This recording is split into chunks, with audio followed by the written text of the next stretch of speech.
যে মেয়েটা ঘরে ঢুকেছি তোকে এই মেয়েকে বিয়ে করতে হবে। আমি কি বিয়ে করবো? আমার কাছে বউ ছেলে আছে, ও আমাকে ডাকে তাই আমি আসি। তার লাগে ও আমার সাথে মাঝে মাঝে টাকাও নেয়। আমাদের বাচ্চা এত বড় মিথ্যে কথা বলতে তোর একটু গায়ে বাচ্চা না। জানোর কথা কর, আমি তো ঘরে কাছে দেখেছি। ও মেয়েটা এভাবে গলাবাজি করছো কেন? একটা পরপুরুষকে জায়গা না দিলে এমনি এমনি ঘরে ঢুকে পড়বে। বিশ্বাস করেন কালাম্মা, আমি সত্যি বলছি, ওর সাথে আমার কোনো সম্পর্ক নাই। ও অত নাটক করো না তো, সেটা হচ্ছে সত্যি সত্যি বলে দাও। কিছু কিছু বাকি দেখলে বলো, আমি টাকা মিটিয়ে দিছি। এইসবের মধ্যে আমাকে টানো না। এখন তো দেখছি শব্দ সেই মেয়েরই। না না, এত খারাপ মেয়ে আমাদের সমাজে রাখা যাবে না। আপনি কি বলেন ভাই? তাই তো দেখছি। শাহিন কি করবো বল? ও আবার কি বলবে? ওকে কুকাল করার সময় একবার ভাবেনি ওই বাড়িতে থাকলে আমি এই বাড়ি ছেড়ে চলে যাবো। তুমি কেন যাবা? যেই বাড়ি মানুষের কথা একবার ভাবেনি সে যাবে বাড়ি ছেড়ে। এই শাহিন, তুই কি বলছিস?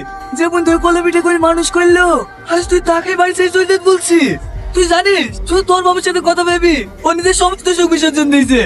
থাক চাচা, ওসব কথা বলতে হবে না। আমি আজ দোষ না করলেও সবার চোখে দোষী। ভালো থাকিস তোরা।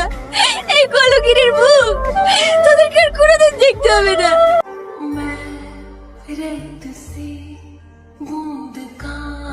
রীতি, দাঁড়া মা দাঁড়া। চমা, আজ থেকে তুই আমার বাড়িতে থাকবি।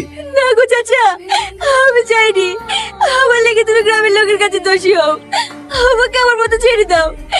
আমার তো চোখ যেদিকে যায় আমি সেদিকেই যাবো।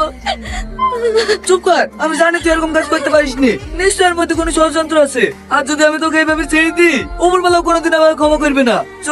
কিন্তু চাচা, কোনো কিন্তু না, লোকে যা খুশি তাই বলুক, তাতে আমার কিচ্ছু যায় আসে না। আজ থেকে তুই আমার বাড়িতে থাকবি। চ।